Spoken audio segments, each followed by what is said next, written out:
ఓం మహాగణాధిపతయే నమః. ఓం గురుభ్యో నమః. ఓం శ్రీమాత్రే నమః. పరమేశ్వర స్వరూపమైనటువంటి జ్యోతిష, వాస్తు మరియు ఇతర అనేకమైనటువంటి శాస్త్రములను మనకు అందించినటువంటి మహర్షులకి నమస్కారం. హయగ్రీవ హయగ్రీవ హయగ్రీవేతి యో వదేత్ తస్య నిస్సరతే వాణి జన్మకన్యా ప్రవాహవత్. అరుణాం కరుణాతరంగితాక్షీం ధృతపాశాంకుశపుష్పబాణచాపాం అనిమాదిభిరావృతాం మయూకైః అహమిత్యేవ విభావయే భవానీం. శ్రీమాత్రే నమః. ప్రేక్షకులకి ఆ లలితాంబిక అమ్మవారి యొక్క అనుగ్రహం పరిపూర్ణంగా కలగాలని మనస్ఫూర్తి కోరుకుంటూ మనం ఈరోజు చెప్పుకోబోయేటువంటి టాపిక్ 2025 జనవరి మాసంలో ఫలితాలు ఏ విధంగా ఉన్నాయి, మరియు ఏ విషయాల పట్ల మీరు జాగ్రత్తగా ఉండాలి, అదేవిధంగా ఎటువంటి పరిహార మార్గం చేసుకుంటే ఇబ్బంది పడకుండా సంతోషంగా ఉంటాము అనేటువంటి విషయాలు చెప్తుంది నేనైనప్పటికీ కూడా చెప్పిస్తుంది సాక్షాత్ లలిత అమ్మవారిగా భావిస్తూ ఒక్కొక్క లగ్నం తెలియని వారు రాశిరీత్యా చూసుకుందాం. అయితే దీనికంటే ముందు అసలు గ్రహాలు ఎక్కడెక్కడ ఉన్నాయి ఈ జనవరి మాసంలో. గురువు వక్రించే ఉన్నాడు, ఇంకా అదేవిధంగా కుజుడు కూడా వక్రించి ఉన్నాడు ఈ జనవరి మాసంలో.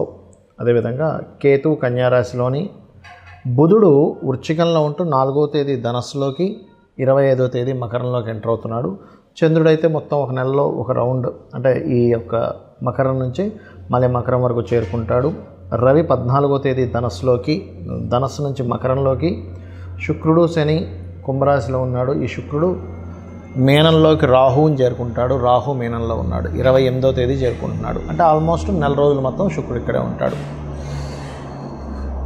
ఈ యొక్క గ్రహస్థితిని అనుసరించి ద్వాదశ లగ్నాల వారికి ఎలా ఉంటుందనే విషయం మనం ఇప్పుడు తెలుసుకుందాం. వృశ్చిక లగ్నము, వృశ్చిక రాశి. వృశ్చికం వారికి కనుక చూసుకున్నట్లయితే మీరు ఈ మాసంలో, ఈ జనవరి మాసంలో లాంగ్ జర్నీ చేసేటువంటి విషయాల పట్ల కాస్త జాగ్రత్తగా ఉండండి.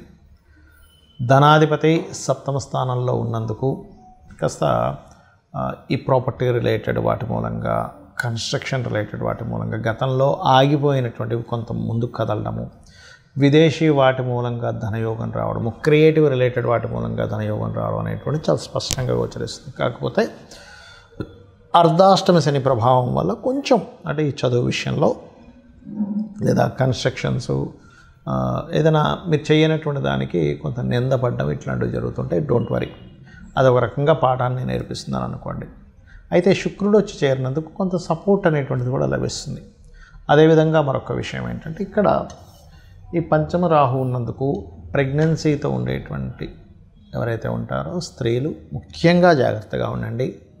అదేవిధంగా 6వ అధిపతి భాగ్యస్థానంలో వక్రించున్నాడు మెయిన్గా. అక్కడ ఎప్పుడైతే ఈ 6వ స్థానాధిపతి అక్కడ అలా ఆ రకంగా ఉన్నాడో, ఎవరికైనా మీరు అప్పులు ఇచ్చేటువంటి విషయంలో, అప్పు తీసుకునేటువంటి విషయంలో, ముఖ్యంగా లోన్ రిలేటెడ్ సంబంధించినటువంటి అంశాలలో కాస్త జాగ్రత్తగా ఉండండి.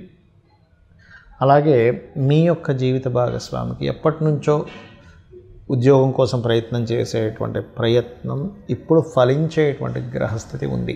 కాబట్టి ఈ యొక్క విషయంలో కాస్త జాగ్రత్తగా మీరు కనుక ప్లాన్ చేసుకోగలిగితే అద్భుతంగా ఉంటుంది. మరియు గవర్నమెంట్ జాబ్స్ కోసం ప్రయత్నం చేసేటువంటి వారికి కూడా ఇప్పుడు యోగిస్తుంది. గవర్నమెంట్ కారకుడైనటువంటి రవి భగవానుడు మీ యొక్క ధనస్థానంలో సంచరిస్తున్నాడు. అదేవిధంగా లాభంలో ఎప్పుడైతే కేతు ఉన్నాడో, ఇది సాఫ్ట్వేర్ రంగాల్లోని ఏఐ రిలేటెడ్గా ఇవాళ రేపు చూడండి, ఏఐ చాలా డెవలప్ అవుతుంది. ఏఐ పరంగా వచ్చేటువంటి డెవలప్మెంట్స్ చక్కగా మీరు, అంటే వీరు ఈ యొక్క వ్యాపారాల్లో చక్కగా కలిసి రావడం జరుగుతూ ఉంటుంది. మరియు అదేవిధంగా తండ్రి గారి ఆస్తికి సంబంధించిన విషయంలో గతంలో ఉన్నటువంటి కొన్ని డిస్టర్బెన్సెస్ కావచ్చు, గొడవలు కావచ్చు, కొంతవరకు మీకు క్లియర్ అవ్వడం అనేటువంటి చూపిస్తుంది. అయితే మీకు ఫైనాన్షియల్గా ఇంకా బాగుండాలి అంటే మాత్రం ఎక్కువగా మీరు దుర్గా ఆరాధన ద్వారా సంతానం కోసం పడుతున్న స్ట్రెస్ అనేది తగ్గుతుంది.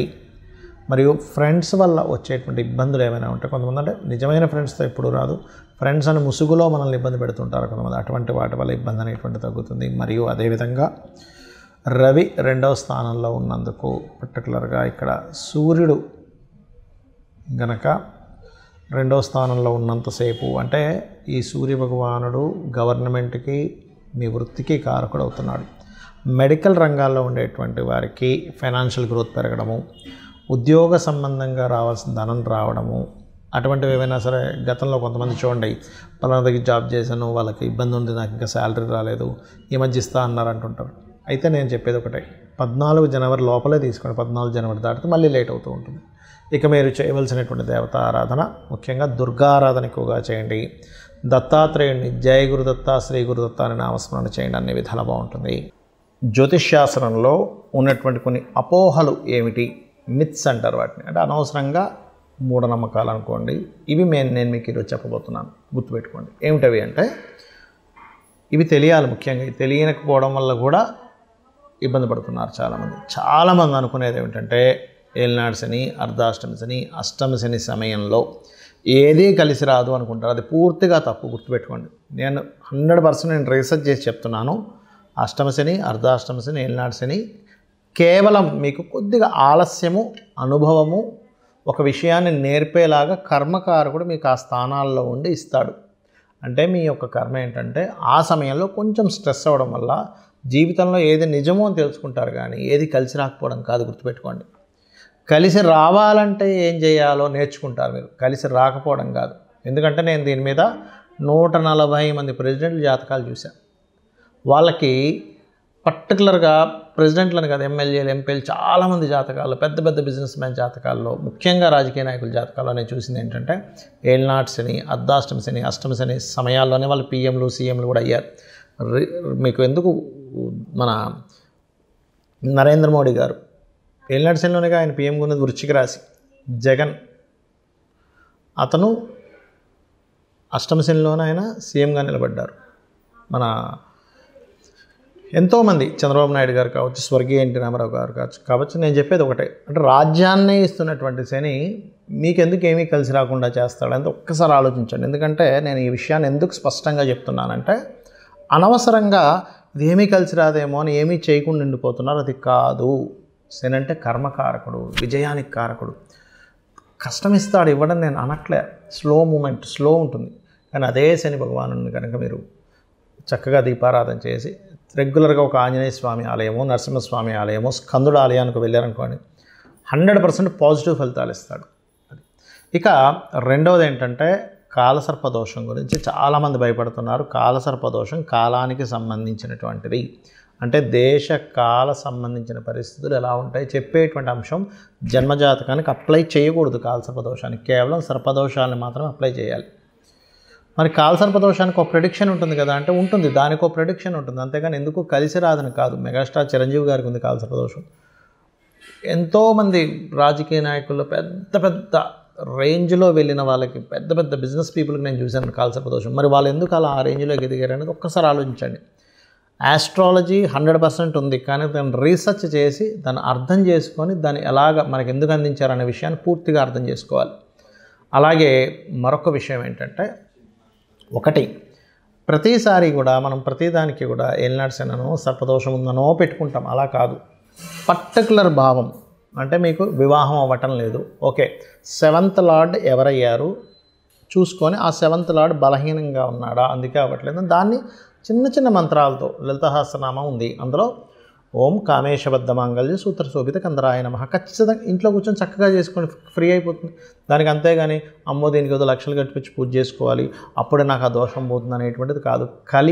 కలియుగం కొన్న గొప్పతనం ఏంటంటే నామస్మరణ చేత పోతుంది, క్లియర్ అయిపోతుంది.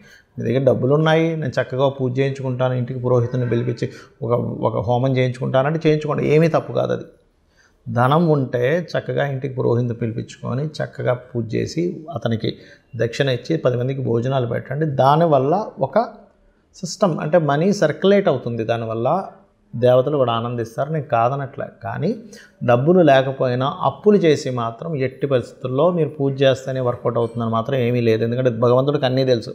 అయ్యా ఈ వ్యక్తి దగ్గర డబ్బులే ఉన్న దాంట్లో సంతృప్తిగా నాకు చేసుకుంటున్నాడు అని భగవంతుడికి తెలుసు. భగవద్గీతలో చాలా స్పష్టంగా చెప్పాడు ఆయన. ఏంటంటే మీరు గనక అంటే పత్రమైనను, పుష్పమైనను, ఫలమైనను, ఉదకమైనను ఫలాపేక్షరహితంగా నాకు సమర్పిస్తే నేను దాన్ని ప్రీతితో స్వీకరిస్తున్నాను అన్నాడు. ఉదకం అంటే చిన్న నీటి చుక్కండి. కాబట్టి ఎక్కడా కూడా ఇది చేస్తేనే అవుతుంది, లేకపోతే నాకు ఇది అవ్వదు అనేటువంటిది లేదు. నామస్మరణ చేయండి, కేవలం నామస్మరణ కూడా మిమ్మల్ని ఉద్ధరిస్తుంది. డబ్బులు ఉన్నాయి చక్కగా చేసుకోండి, ఏం కాదనట్లే. గో సేవ చేస్తారా, గోదానమే ఇస్తారా, పెద్ద పెద్ద హోమాలే చేస్తారా, యజ్ఞాలే చేస్తారా, మీ ఇష్టం. బట్ లేనప్పుడు మాత్రం అప్పు చేస్తేనే అవుతుందనేటువంటి మూఢనమ్మకం నుంచి బయటికి రండి ఫస్ట్ మీరు. అలాగే మరొక విషయం ఏంటంటే జ్యోతిష్యము, వాస్తు. చాలామందికి ఏంటంటే వాస్తులో కూడా వాస్తు అనగానే మొత్తం మీద పగలగొట్టేస్తేనే అది సెట్ అవుతుంది అనుకుంటారు. అలా ఏమీ లేదు. చక్కగా ఇంట్లో ఏ వస్తువు ఎక్కడ పెట్టుకోవాలి, మీకు సరైనటువంటి గృహం అవునా కాదా, అన్ని గృహాలు మంచివి, కానీ మనకు సెట్ అయ్యే గృహమే మనకు బాగుంటుంది. అది ఏ డైరెక్షన్ ఈజ్ మీకు మంచిది అనేటువంటివి కొన్ని సెట్ ఆఫ్ రూల్స్ ఉన్నాయి వాస్తులో. అది తెలుసుకొని వెళ్ళండి. అంతేగాని ఏదో వాస్తు బాగాలేదని ఇల్లు కూలగొట్టేసేయడం, మొత్తం గందరగోళం చేసేసుకుని లక్షల రూపాయలు దాన్ని ఖర్చు పెట్టేసి మళ్ళీ అది అప్పుల పాలవ్వడం కాదు. వాస్తులో వెరీ క్లియర్లీ మనకి కొన్నిసార్లు మాత్రమే, అంటే ఈశాన్యంలో బాత్రూమ్ మాత్రమే ఖచ్చితంగా తీయమన్నాడు. మిగతా ప్లేసెస్లో ఉన్నప్పుడు చిన్న రెమెడీస్తో దాన్ని మనం సెట్ చేసుకోవచ్చు. కలర్స్ ద్వారా సెట్ చేసుకోవచ్చు.